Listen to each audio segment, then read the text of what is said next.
I mean that intelligence-wise, man. You're welcome. Mega mind shit going on over here. Yeah, dude. Fuck you. Super villain stuff. Fuck you, dude. What up, and welcome to another episode of Brotherhood Without Manners, your favorite full-spoiler reread podcast of George R.R. Martin's A Song of Ice and Fire. I'm Nate. Joining me, as always, my brother with a much bigger head than I have, Zach. Oh, that was rude. I mean that intelligence-wise, man. You're welcome. Mega mind shit going on over here. Yeah, dude. Fuck you. Super villain stuff. Fuck you, dude. If you've joined us before, you know that we are a full spoiler. We talk about all the books, all the stuff, all the show, whatever we can. Yeah. And that's the only warning we're going to give at the top of the episode. It's sometimes it might be, because we might not even spoil anything. True. This is a short one today. Well, the first chapter is a short one. Right, yeah, we are doing a double up on this episode, as you probably are able to see by the title, whatever Nate has decided to name this little joint. Yeah. Lysa has some news. Lysa has some news. Anyway, if you joined us last episode, we were reading Arya 5. Arya 5? What the fuck happened in Arya 5? Really? Yeah. Oh, the Hound showed up, right. Forgot about that. Yeah, well, yeah. I mean, it was a pretty short chapter itself. She gave some water to some prisoners in some crow cages because Beric Dondarrion would not be down with this shit. That's why she did it. That's what Harwin and the others thought. And yeah, the Hound showed up to Arya's little Stony Sept, I think is where she's at. Stony Sept. And so she'll be dealing with that. We're not dealing with Arya today, though. No. We're reading Jonathan. His name's not actually Jonathan. No, it's just John. That's pretty... There's only Johns in this. This is a real short John chapter today.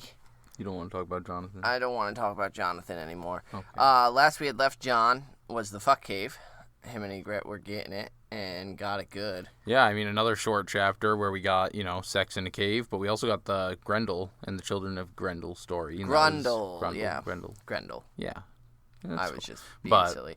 Yeah, progress the relationship of Jon and Ygritte, progress Jon's angst about breaking his vows, and their fuck fest. It was hot. It was hot. Because it's steamy. Cool. And so this one picks up quite soon after that one, because... Yeah, they've arrived at the wall. Well, Jon notes immediately that Ghost is gone as they left the cave, and last Jon had spoken with Ghost, he had told him to go back to Castle Black. Right, so probably like next morning type shit. And so, yeah, Ghost is dipping. He's going to go help Sam. Yes. And that's cool, but Jon's hoping he goes back to Castle Black, and it is dawn, and the wall looms over them.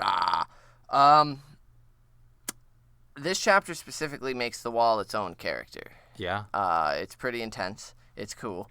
Gonna be kind of crazy with this episode just because of how short it is.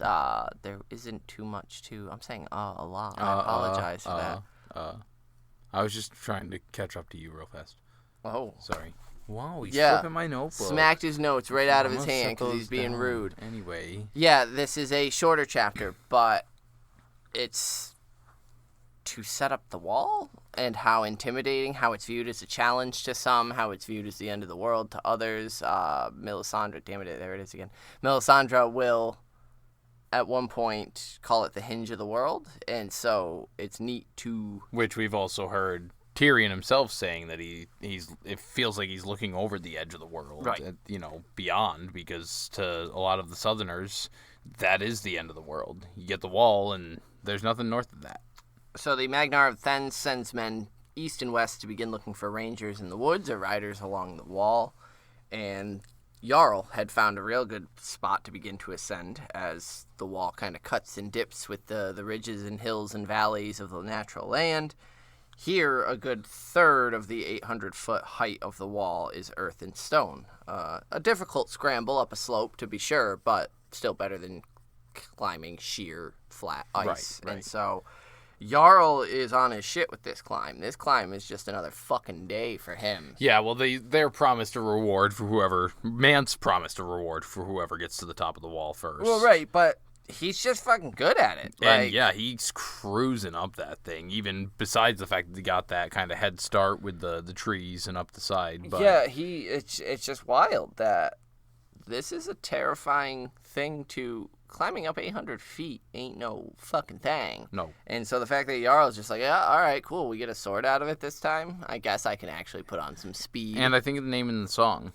What? Didn't he say Mance right, put his and, name in the song? yeah, That's way more the enticing to these events motherfuckers. That, are happening. And Jon is kind of pissed off by the trees being allowed to grow so close up, because back in the Watch's heyday, that wouldn't have been allowed to happen.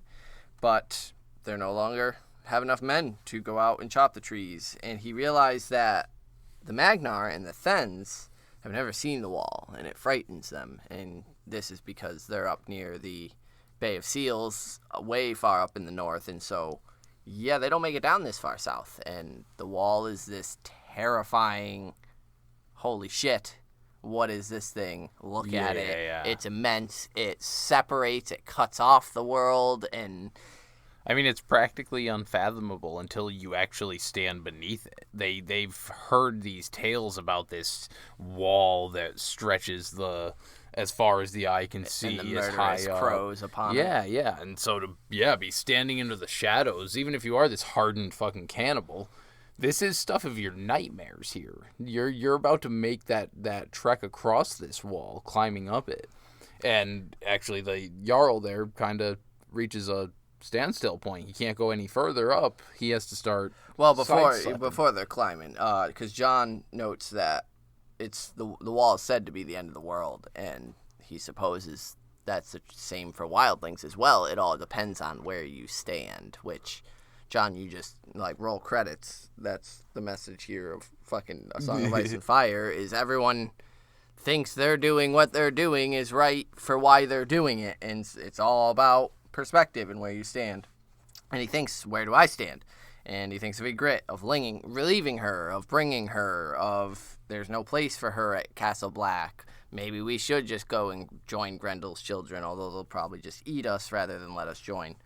But Jarl and his men are not impressed by the wall. They've done this before, Jon notes, and he gathers the climbers, they get their gear ready, and this is when, we learn that Mance promised a sword for the first team and their name in his song.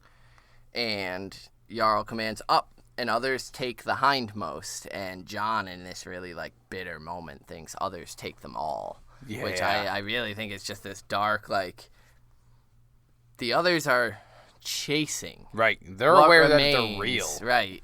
I think it's also interesting that I feel as though, maybe I'm thinking of the next chapter, Jaime, where they were talking about others in a different context, but it was just neat, the parallel there, but maybe it'll come to me whose chapter it was. But so Jon thinks they aren't the first to ever climb the wall. Climbers are usually found 2 or 3 times a year. Some are found dead, though a few do actually make it over, though very few make it back, Jon thinks with a sort of grim pride. And he thinks... that's why Jarl knows what to do. That the Magnar doesn't know how to play this game. This watching for the watch and then climbing but listening. Jarl does absolutely, and wonders if there's something to be kind of played into there. If he could maybe turn them against each other, which won't be necessary here. So Ygritte spots Jarl's team leading the climb as they emerge from the tree line. Finally, about 300 feet up, and they haven't even touched the wall yet. And then the other teams had no trees to use, and so fell behind, which, kind of seems like cheating in this little contest here. What I don't understand is... Jarl's just I lead, so I get the sick-ass and nobody else slope, gets to start right here. and everyone else has to fan out and go elsewhere. Everybody should be able to start right there. This isn't, I'm not impressed by Jarl because of the speed, because, you got a handicap. I'm impressed by just sort of the nonchalantness of it, but yeah, you got a head start, dude, so you're not, hot shit as you claim to be. Especially at the end of this. Magnar begins complaining about how slow it is, which, like, what Shut the the fuck get do the you fuck up expect? there and Yeah. hurry up and do it yourself then. And Jon recalls his Moon Knight climb with Stone Snake back in the pass. And that was just rock. That was wasn't just stone, yeah. Wasn't ice. Whatever else wildlings are, they're brave, Jon thinks. And he hopes that a patrol will just happen by to see this. And he thinks of what Ned told him. Dear old dead Ned. Dead Ned. No, that no wall can keep you safe. A wall is only as strong as the men who defend it. And that's an interesting kind of thought to be thinking right now with the Watch currently beyond the wall and on the run, and what is left at Castle Black is a skeleton crew of... It's also interesting when you consider he is one of the men that protect that wall. And here he is breaching it. I don't mean it like in a negative way, but also getting like that insight on them yeah. and that's what he's going to report. He's hoping that a patrol will see him because he's like, yeah, a patrol would easily fuck these guys up, chuck some stones down at them, like it'd be done in a second. But no patrol comes, and he thinks how fucking terribly hard this must be, this climb, that their legs must ache. How long can they keep it up type of thing. By hour 6, Jarl pulls ahead again. Fuck, 6 hours of this shit. And then there's a large crack. Yeah. And Jarl's group falls. Whee! All the way back down. The wall defends itself, Jon thinks. And they find Jarl. Which is, I did not recall this at all, ever. From him being impaled on a any tree. of this, like Jarl falling or anything. Yeah, impaled on a branch with 3 men below him, one still alive, but his legs and his spine shattered, calling for mercy, which he got by a Then, crushing in his head. And then a pyre is built, and the dead are burning as the first group reaches the top of the wall, and the second joins them as Jarl and his men were nothing but ashes. And so...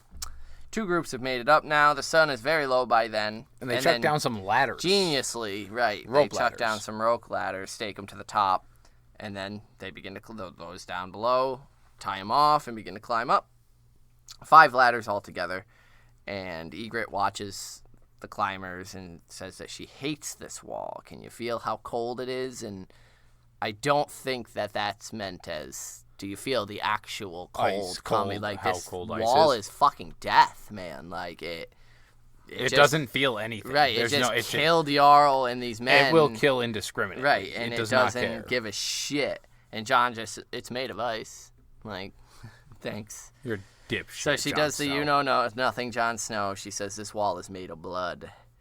And Jon notes, nor was it full, because by sunset 2 Thens had fallen off the ladders, but they were the last to fall that day. Which is just terrifying, knowing that you've got to climb up this fucking wall and you're watching people like, woo, splat. Right. Well, that's awesome. Jon reaches the top. Right, like, yeah, it's terrible. Jon reaches the top near midnight, and tears in her eyes, Ygritte said that she almost fell thrice. The wall was trying to shake me off. I could feel it, she says. And Jon tries to comfort her by saying, don't be frightened. And she slams a hand into his chest and says, I wasn't frightened. And he asks, why are you crying then, girl? Because father broke his leg. Oh, shit, that's not the worst of it. That's not the worst of it. She says, not for fear, I'm crying because we never found the Horn of Winter.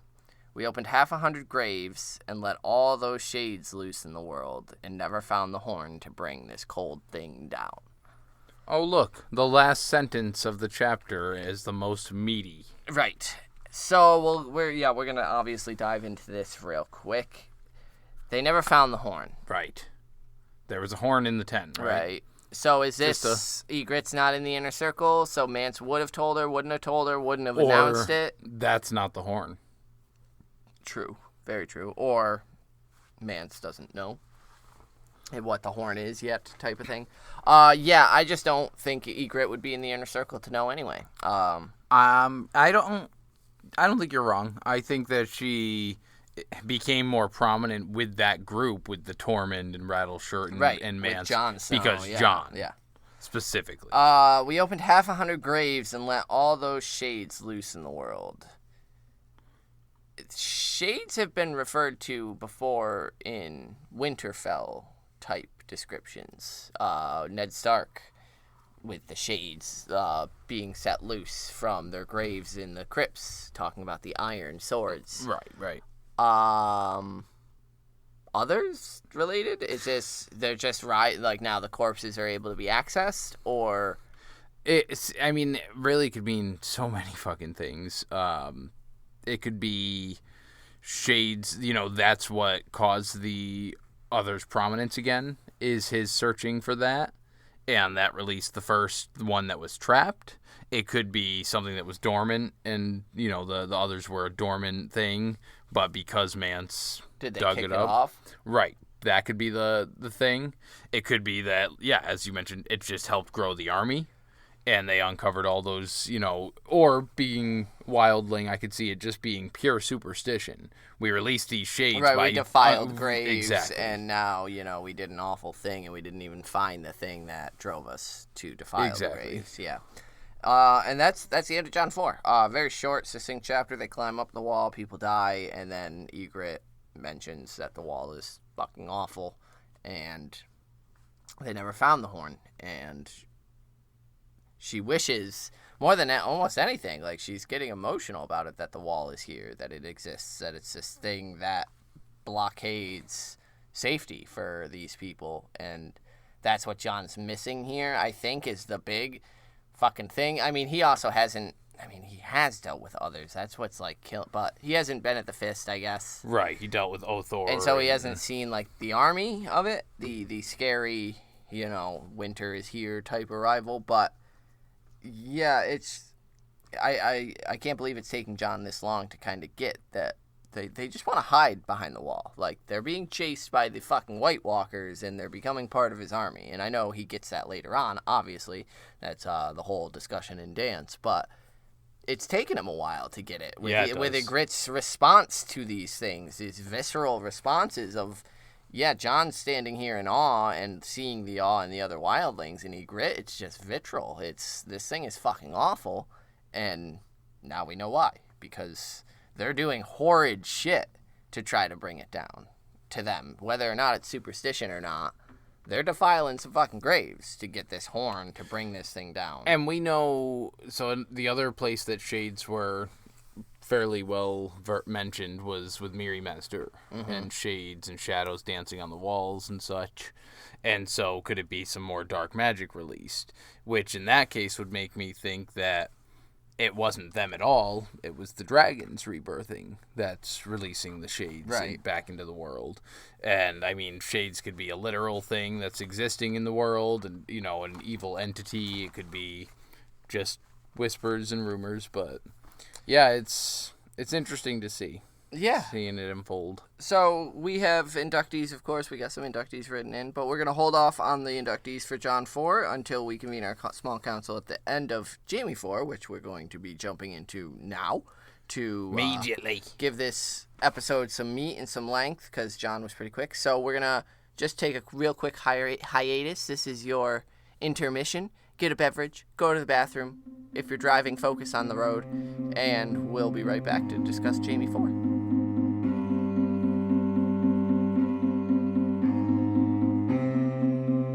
How was that for a breather? Are you back with us now? I'm still out of breath. What? How'd you get out of breath? You didn't move. I did. Okay. I ran. Anyway. A marathon. We're reading Jaime 4 now. Right. We just finished Jon. Jaime lost his hand last we left him. Yes. Jaime 3, him and Brienne were dueling and got caught by the brave companions, Vargo Hoat and such. And during that time, Urswick chopped his fucking hand off. And that's where we're picking up, basically, as his hand's fucking killing him. And it burns, he prays, he screams, and then he cries until he's laughed at. And then he thinks, this must be what Tyrion's felt all his life. That sucks. And it's brutal. This chapter feels like one giant fucking toothache. We're going to start getting brutal. a lot of how Jaime feels about himself, and there's self-realization there too, because he's going to start saying that, like, he's been hurt before, but he's never taken a wound like this in any, obviously, like, you lost your whole fucking hand. Yeah, Jaime needed to hit this rock bottom. He needed to have this crisis of identity, which is a theme for much of these books with many characters, but his sword hand in particular, is something Jaime needed to lose to have this beginning of a realization about himself. I was just thinking about it, and I like all the different ways that goes. How, like, Davos had his fingers chopped off. Theon's going to be having fingers chopped off. Dick. But Jaime got a full fucking hand yacked off. Whomp. Done. Yeah. And while Davos is kind of middle of the road, we all know how we feel about fucking Theon. Jaime has, so far, the most redemptive arc. And it's just interesting that he seems like he lost the most in physical features anyway. I mean, Theon lost his dick too. Don't forget. I'm not counting him. I mean, it's a valid example though. Is why didn't Theon have as large a? And it's because he was constantly tortured. I believe would be the answer. He wasn't given time to reflect on himself. It was right, Ramsay wise, but this is a whole different circumstance because Jaime's still trying to scheme and plot and Lannister his way out as he does, but he's not able to anymore. He's taken a severe wound and lost one of his greatest features and one of his biggest assets in getting him out of a situation like this, because now all he can do is tote his name and hope that works, which it doesn't. Bound to Brienne, his hand is dangling around his neck because fuck these people. Which is the reason I thought He's Davos. Still got the eye wound that Brienne had given him, and it's now leaking pus. So Jaime is just not doing good at all. So back on that Davos thing, Davos just recently lost his fingers that he kept around his neck. His little at the pouch. Beginning of this book, the end of the last one, and Jaime's now acquiring a necklace of fingers here, and I just think that's neat too. Yeah, the comparisons to me are apples and oranges between Davos and Jaime. I mean, it was Stannis delivering it for a crime. This is outlaws, basically, and Jaime Lannister, who thinks they don't have the fucking right to touch him. So it's interesting. There's definitely parallels, but it's interesting in the aftermath of what each man did with it. Davos loved Stannis for it, and Jaime's vowing vengeance. Yeah. The horse pee becomes a thing. He is forced to drink that, and it's, again, vile. He does try to fight. He gets a sword once, and he thinks that he'd rather die fighting with a sword in hand than doing before this. That he was running his mouth a lot in his head, like he was thinking all these threats, and I just think it was funny that he's sitting there just at the absolute rock bottom and just, well, if I had a sword, you'd be, and if I could, and how whiny he got there. Well, right. I mean, it's Jaime. Like, he's getting abused as fuck. Right, and so it's still that default for him of, if I had my fucking sword, none of this would be happening. Yeah, and then he, obviously without his hand, the sword does him no good, because when he does get it, they just kind of step away from him. Yeah, he fails miserably and is disarmed and mocked even further. Brienne tells him that he must live, because she asks him, what are you doing? So he's staring up at the sky at this point. Yeah.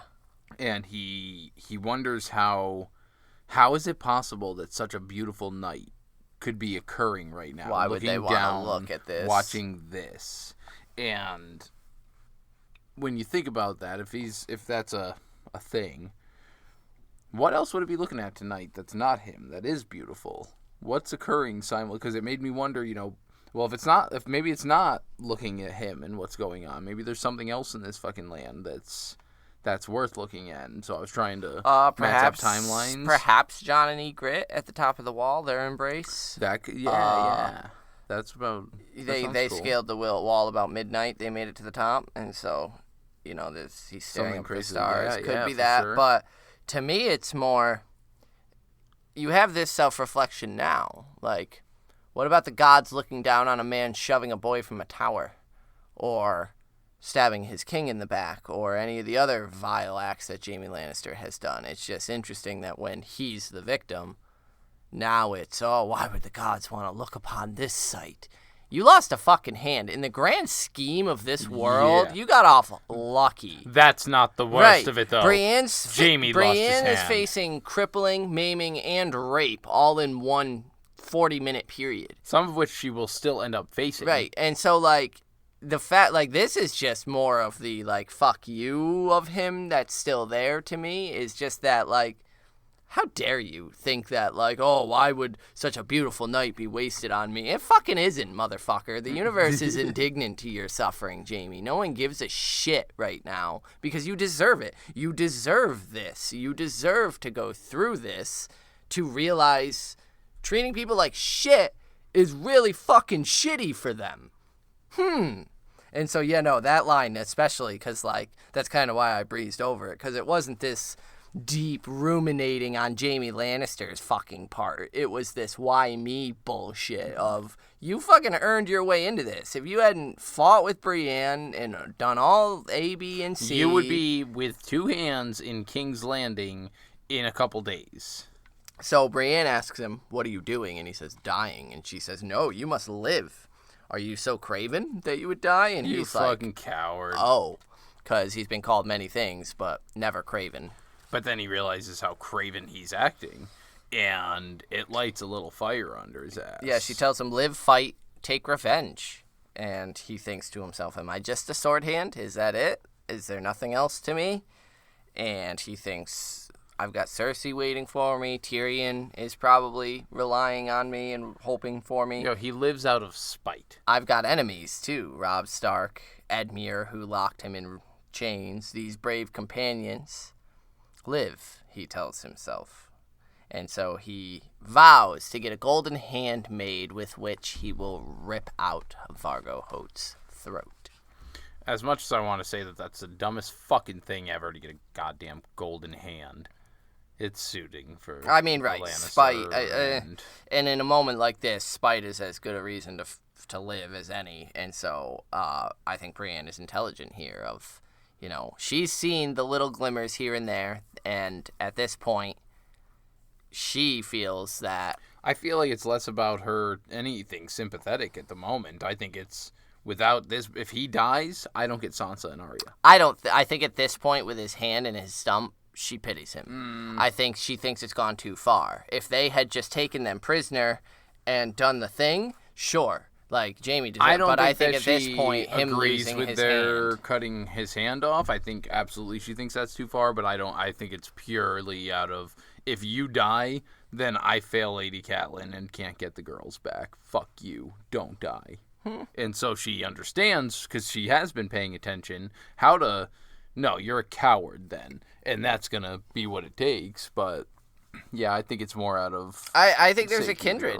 Like, Brienne knows exactly what he needs to hear, though. That, like, you live and you fight and you take revenge on these fuckers. You don't just lay there and die. That's That's fucking pathetic. That's not the Kingslayer or the Kingsguard Jaime Lannister. That's some pissant who's laying in the mud because, oh, my luck went sour. So I think she's trying to now appeal to any sort of valor that he once had of, you are a Kingsguard knight and you're just gonna lay down and die after losing your hand?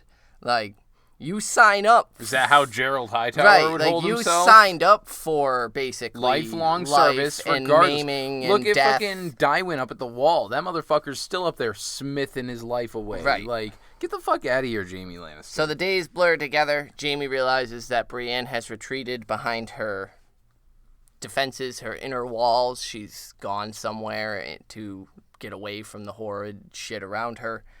And he thinks that he's lost his walls, which is essentially him saying his sword. His sword was his only defense to him. Which, and now to me, is funny. Which it's not. We've seen it's not. He's witty. He's fucking uses intelligent. humor as a he's defense mechanism, right? And so he's got some of the best qualities of Tywin and Tyrion. He just never allowed them to. But that's where he thinks he's at, is that he's lost his one defense, the one thing that made him strong and capable. And he finds humor in the fact, once it's revealed that they're heading to Harrenhal,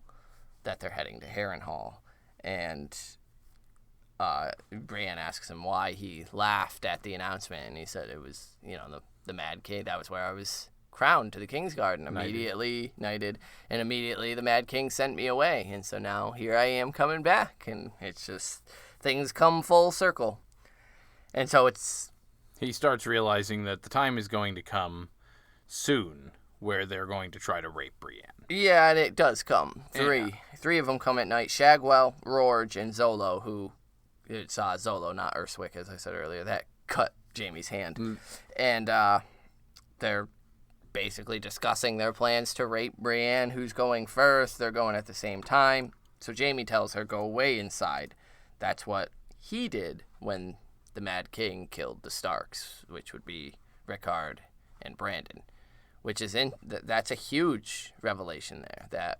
That was so horrible to him. He had to disassociate. Right. And so it's this, like, he's not terrible. This is some of the first... He really did believe that Ned Stark would come up and say, thank you. Like, that was, like, Ned didn't see what happened to his father and brother. Right. Jaime did, and so I'm absolutely certain that there was some sort of part of Jaime that was hoping Ned Stark would come up and say, thank you for avenging my father and brother. And Jaime would say...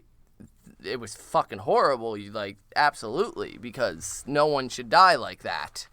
Instead, he got what he got, and now it's sort of this bitter, but still a insight into him. Jaime wasn't pleased with that. It wasn't something he was okay with watching or even impartial to watching. Like, he had to fucking disassociate and kind of think about Cersei and go into this... And I think him revealing that to Brienne is one of those, again, hints that we're heading that direction for him, that he's going to become this better person. I really or at least like make the attempts. It's almost like Panic of how he's just kind of like, go away inside. Like, they're coming. Yeah, like this is what I did. Right, you need to do this quick. And she's, of course, stubborn and says they're going to fucking regret it if they try doing anything with her. And he's like, you're going to be killed.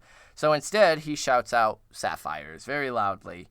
And Rorge kicks his stump for it, which, yeah, dude, fucking brutal. And the goat, Vargo Hoat, says Brienne is not to be tussed as she's not worth to be her... what? Tussed. One more. Tussed. As gotcha. She is worth her weight in sapphires, and then they had 2 guards on them every night when they slept after that. And Brienne asks him why he did what he did, and he's like, you mean, why did I yell sapphires? You think this lot's going to respond to rape? It's...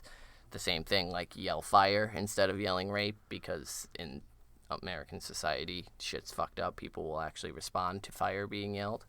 And so... She thanks him. And he kind of returned... Well, this was me thanking you for saving me with the rocks in the boat with... A Lannister pays his debts, which I don't think it is It's at all. not a Lannister debt. This was... That was his excuse to grab onto, but it's a workaround to what he's actually trying to say, which is, I did not want to see you raped by these fucking barbarians, and he's just not there yet, because he's Jaime, obviously. And then they learn... Well, realize and remember that the Boltons hold Harrenhal. Yeah, he's forced to walk in, so he's made to dismount a mile before they get to Harrenhal and walk with his wrist bound. Just so Hoat can of course. Parade him around. And Jaime's hate keeps him going. He is a Lannister. He is stronger than they know, and he will pay this debt with interest, he thinks. But Brienne immediately is like, yo, the Bolton sigil. And there also see House Freys sigil, as well as the Direwolf of Stark. Jaime notes instead the spiked heads that line the walls. Yeah. Which is correct and apt that, like, we're at fucking war right now. We've been, especially you and I, Brienne, have been disconnected from said war now for a good little bit. And they also know that the wolves have been just as devastating to the land that they've been. Jaime knows that better than anyone, that men at war are riled up. Like, you can't, and that's what I'm saying here, is that, like, Bolton's Frey, it doesn't matter. They're at war, so anything could happen here. Anywhere, Brienne could be fucking beheaded for stealing him, and then they could just kill him outright for escape. Like, yeah, this is messed up. One of the fucking douchebags kills a dog, spikes a dog on a lance, and starts saying he's bearing the banister of Kingslayer. The banner of Lannister. That. And fuck that guy. He needs to die. Yep. And then Jaime is thrown in front of the Freys lining the top of the stairs. Yeah, a lot of people come out to gawk and watch him, but yeah, he calls it a fury of Freys. Yeah, that's which lovely. I like. And offers condolences for Sir Cleos. Right. And Brienne then wrenches forward, asking and says, hear me, my lords. And they ask who she is, who the fuck you be. And she says her name and her oaths, who she's sworn to. And Sir Aenys Frey spits at Brienne's feet and says that Robb Stark repaid their loyalty with betrayal. And Jaime is very much so interested to hear this little bit, which is the first sign of the Freys and the Boltons now collaborating, conspiring the Red Wedding.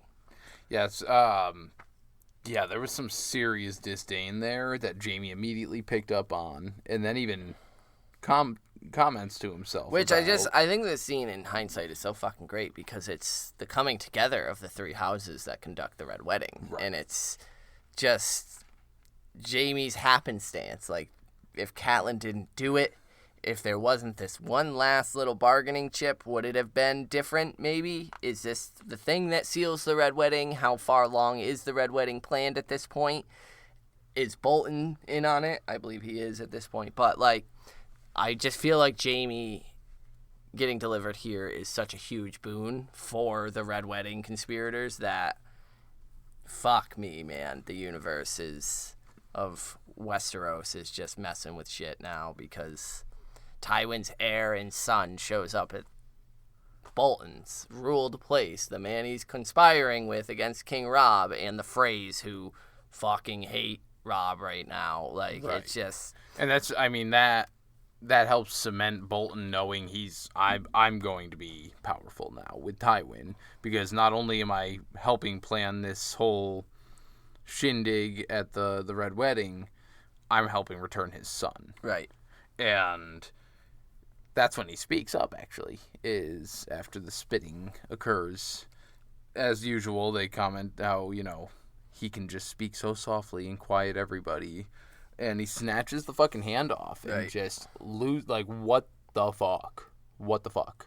Because he's the only actual person here that has any kind of logic or sense in his fucking head.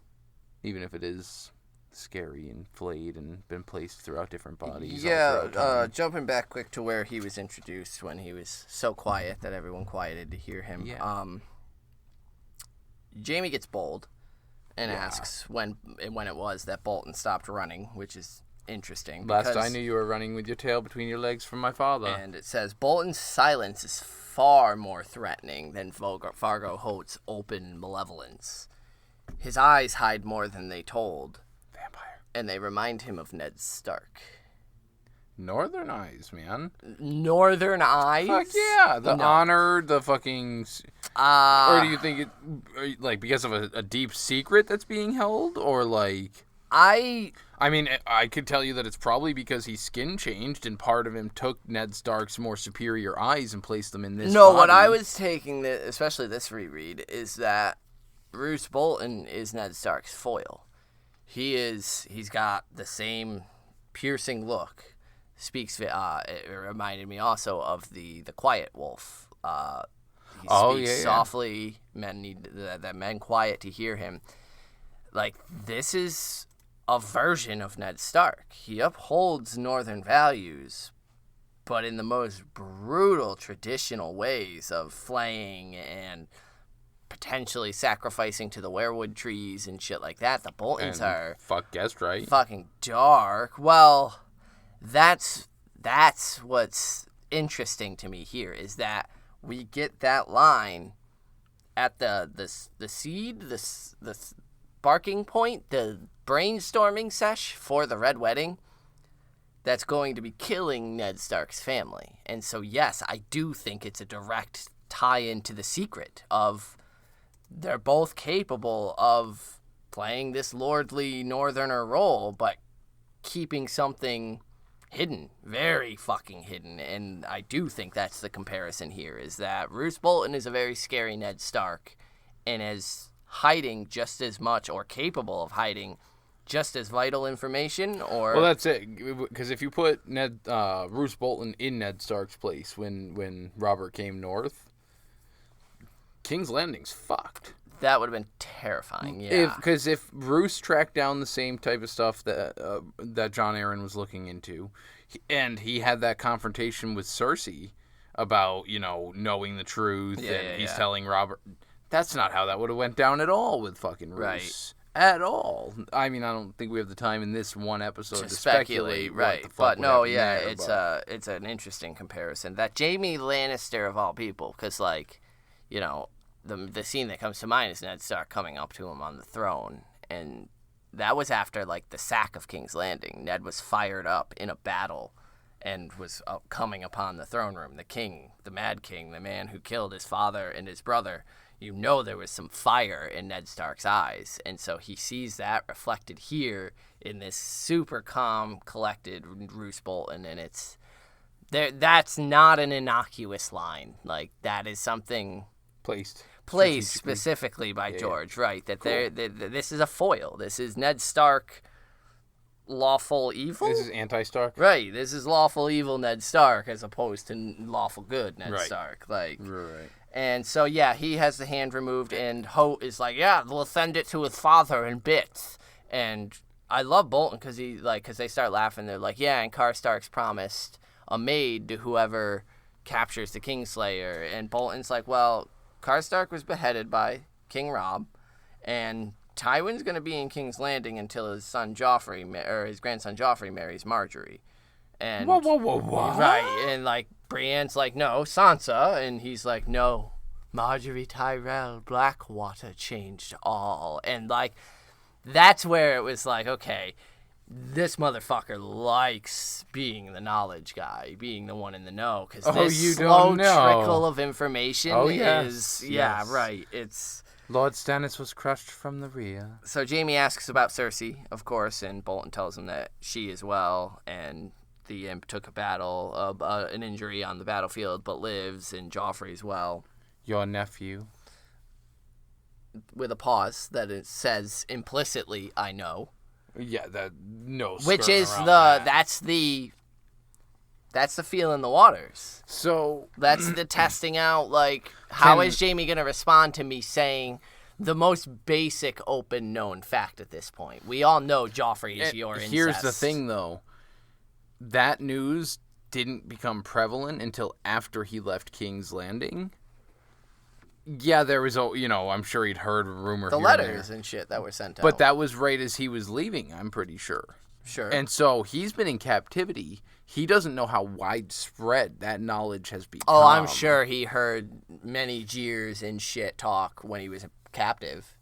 You sister fucker, the king is fucking illegitimate, your son. I'm sure he got shit on for it in Robb's camp. Makes sense. On the daily. Just to mock him, sister fucker, you're disgusting, you don't deserve to live type shit. And your kid doesn't hold a claim. Right.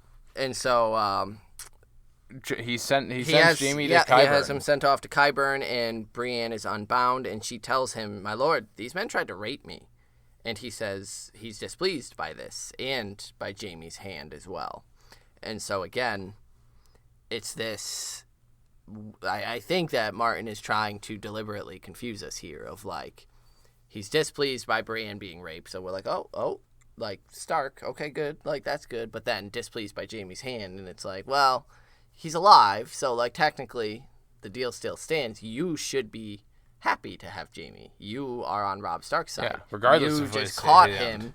And so, obviously, I'm displeased with you, Vargo Hope, but it's this balancing scale for Bolton of, he's doing just enough to seem like he's on Robb Stark's side still, but he's also kind of getting in these little, in ways with Jaime, and I like it. But, yeah, we cut away to Qyburn. Tells him that, Jaime and Brienne, because Brienne asks for her armor back, and he's like, you don't need it. You're under my protection, as is Lord Jaime. And so they're marched off separately, and Qyburn sees to his hand, which...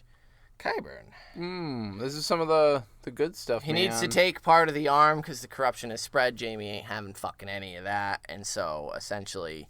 He's going to just peel away the burned, corrupted flesh. He tells him, cut the hand, where the stump part where you have to slice that shit off. It's going to look basically like... And burn it out with wine. Look like the scene that Samwell is peeling the dragon scale off of Jorah from the show. And basically that, but with... What did I say? Dragon scale. My bad. Yeah, the gray scale. And so but it just... peeling much the worse. burn, An and it's going to open be infected open. wound. Well, yeah, that's where I was of a going. Fucking.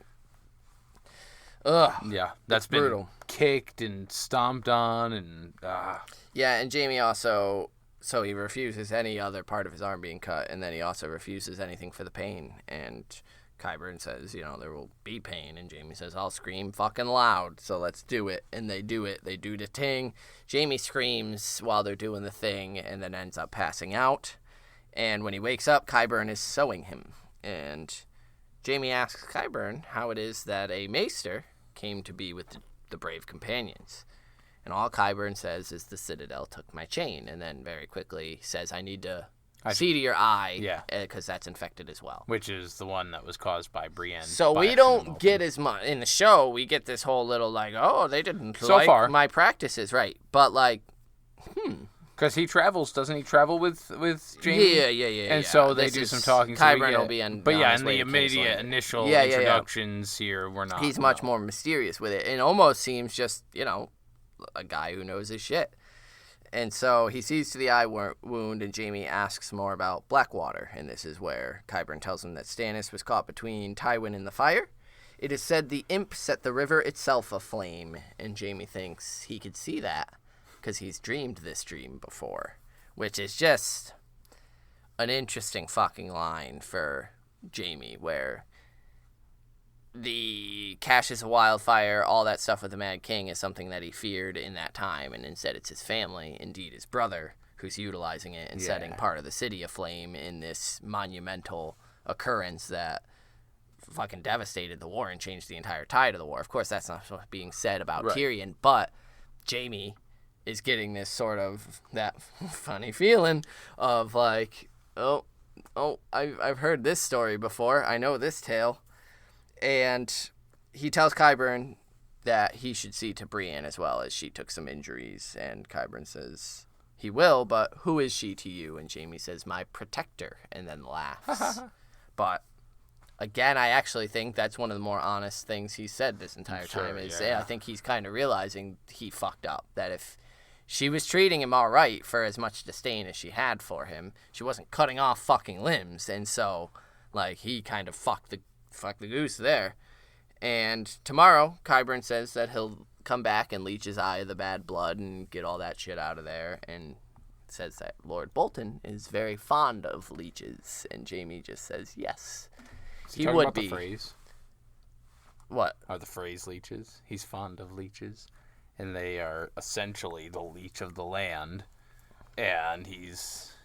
I don't know. I think it's more the comparison to the Boltons of I think it could encompass that sure, yeah, obviously he's fond of leeches having the phrase here, but I think it's more that Bolton is that little bloodsucker who will come up, take what he needs, and god damn it, take what he needs and then move on for more sustenance. And so that's the end of Jaime 4, and it's a hell of a good chapter. Roose Bolton being all quiet and scary is great. Qyburn got a pretty major scene here, finally. And so with that, we will convene our small council for the Jon 4, Jaime 4 episode and get inductees.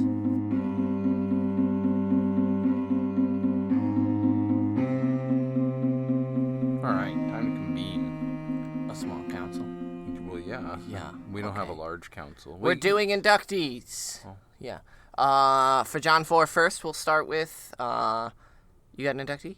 For Jon 4, I'm going with Ghost, dude. Ghosty boy. Because I don't know if he appears, because it's been long enough. I don't know if he reappears in Sam's next chapter, or if it's a couple chapters away before we get some Ghost back. But I think it's at least one or two. But yeah, I wanted to get him in as often as I can before he goes away. Ghosty boy, it is. My inductee for Jon 4 is going to be the Wall, because of it. Just read the chapter, and its presence is the largest thing in the fucking chapter. And so, yeah, the Wall that seems to try to shaky grit off, that defends itself, that has men frozen inside it. It's terrifying. It's the edge of the world. It's the hinge of the world, which I think is a much more evocative description of it, because what the fuck does that mean?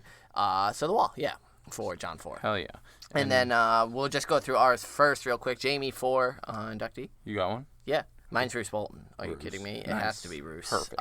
Because I thought about doing Ned Stark, but so Ned is my inductee. Yeah, mainly because, and I guess like that'll tie into because Ned's still haunting Jaime. Yeah, and like he's Ned Stark represents goodness to his children and honor and what to do in the ideal. But to some, he's the villain, and I really like that Jaime Lannister is equating Ned Stark to Roose Bolton, and then what we see and from definitely Roose not Bolton the first here. person that's seen Ned as the villain. Right, Jorah absolutely. as well is not fond of him because he was the one that banished him. But yeah, so I gave it to Ned because he's still here, he's still present, you know. Many characters, and he's breaking his leg every single time. So we got an inductee for Jon and Jaime from Karen, and her inductee for Jon 4 is Ygritte. I think this is the last or second to last chapter before she has her heart broken to induct her for being wise and not frightened. Plus, she can warm up by the fire. And then for Jaime, I do want to... her email is great. Karen's email on this Jaime chapter is great, but the one part of it I do want to read is Lord Bolton is very fond of leeches, Qyburn said primely. Yes, said Jaime, he would be. Evidence for vampire Ruth? Fuck you! I think Fuck so. you! All right, Karen. All right, Karen. Thank you, Karen. All right, Karen. Thank you. All right, Karen. Karen. All right, Karen. Inductees. Brandon and Lord Rickard Stark for their horrible deaths. They deserve some comfort of brotherhood. Yeah, man, that's one of the more brutal, like, history factotums that... Factoter. Sorry. It is terrible. The Mad King sucks. That's just a terrible... Who thinks of that shit? Anyway, thank you, Karen. As always. Thank you so much. We also did get, for the very first time writing in, Mags. Yes. Who wrote in from our website, brotherhoodwithout.com. Hey! I think. Let me check that. I should look at it. Mags Probably not. said they've been listening for a while and have finally caught up, so that's excellent. Wonderful. Thank We're you for so listening. thrilled and decided to write in. They wrote in for Jon 4. We didn't get the one for Jaime just yet. That's okay, Toby. But they also might not have known that we were combining the two.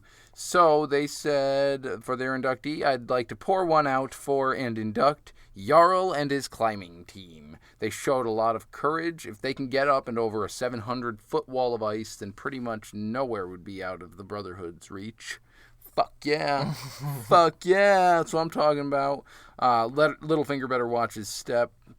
We appreciate you writing in, Mags. And for Zach, Mags also wrote in here some tinfoil just for you. I love the tinfoil. Sandor Clegane is Azor Ahai. I don't think that's tinfoil. So, I think that's plausible. I have to tell you, beautiful man deserves to be Azor Ahai. We read your email the other day, Mags, when it came in, and we probably spent like 45 minutes. Well, at least I spent 45 minutes talking at Zach about all the possible and plausible ways in which Sandor could be there. I think he was busy, I don't know, trying to work on something productive. Watch, we're going to find out that the 3 dogs on the banister of House Clegane, Banner? You keep calling it a banister like it's a handrail. Did I at the say stairs. banister? Banner of House Clegane. One's going to be called Nisa, the other one's going to be Salt, and the other one's going to be Smoke. And the Hound was born out in the dog kennels. He was born amid salt and smoke, and then had to kill Nisa. Nisa. Sandor Clegane is Azor Ahai. Thank you, Mags, for catching up, for writing in, and for providing us excellent tinfoil. We look forward to your next inductees. So this next email is not an inductee per se. It is Kristen, who is catching up and has powered through and is very quickly gaining on us. And I just wanted to point out, she said we buried the lead. You guys, and this is for Sansa 2 of A Storm of Swords. So this is when Sansa's dress is being made? You talked about some minor editorial mishaps in the chapter, the seamstress, but didn't mention the big one. That Sansa recollected kissing the Hound when she didn't actually kiss the Hound. What about that? I believe George has spoken on this particular inconsistency and said it was intentional. I would have loved to hear your thoughts on why. I really thought it was kind of simple, and so I didn't think it was huge to include. I just basically thought it was sort of traumatic, and so she's remembering it a little worse than it was. She, to her, I mean, and I, this is just my thoughts, is that scene was basically as scary and terrifying as if he did kiss her. It's just he was there in her space. He was close. And yeah. right. And so, like, I think she's misremembering just out of the trauma of it. At the time, she was being a badass and handled it and sung to him and all that. But I think just after the fact, it was a traumatizing experience for her. Yeah, similar to how when Cersei was going to feed the poison to her kids and she was going off being Blackwater drunk, and Sansa was leading the hymns and calming the people still, because she was in no position to be settling them people down, but she kind of just lives up to the occasion and then has a breakdown afterwards. Yeah, and so maybe... I think that's all it was. I mean, and maybe I'm probably going to get so much shit for this. I'll give him so much shit. Maybe a dash of wishful thinking of the Hound really isn't as terrible as I thought, and reflecting on it, like, you know, maybe... So, not that I agree with you, because shit on Zach, not me. I kind of like this concept of she's married to Tyrion. What if I never want to do that with you? And not that she wants to in any way have any kind of sexual relation with Hound, but almost as if this knight does have this attractiveness. Even though he's hideous, she is more than capable of looking past it will one day, if you know, because she's still a young girl, right? One day, quickly, I think, be more about the nobility, not the nobility, the morality of the people, how they act, what they uphold for their virtues. And so I think that, it could potentially be not longing for the kiss, but longing for the knight that he can be. Right, the chivalry and that so he it's could almost possess. that. Yeah, that's what I superimpose on it. But yeah, in a terrifying, wartime setting, she was horrified of Blackwater, and yeah, I think it was just sort of the stress of the moment. But there may be more to it. Of course, let us know what your thoughts are and how we're wrong. But thank you, Kristen, and we just wanted to address that because you specifically said you wanted our thoughts on it. Anyway, those were our thoughts, feelings, yours, and our inductees on Jon 4 and Jaime 4. If you were not able to get yours in and you would like to, you can email us at withoutmannersbrotherhood@gmail.com. You can send us a message over on Twitter. I'm on Twitter at mannerswithout. You're at Carstark92, not me. Mm-hmm. We also have the Facebook.com/Brotherhood Podcast. Go check it out.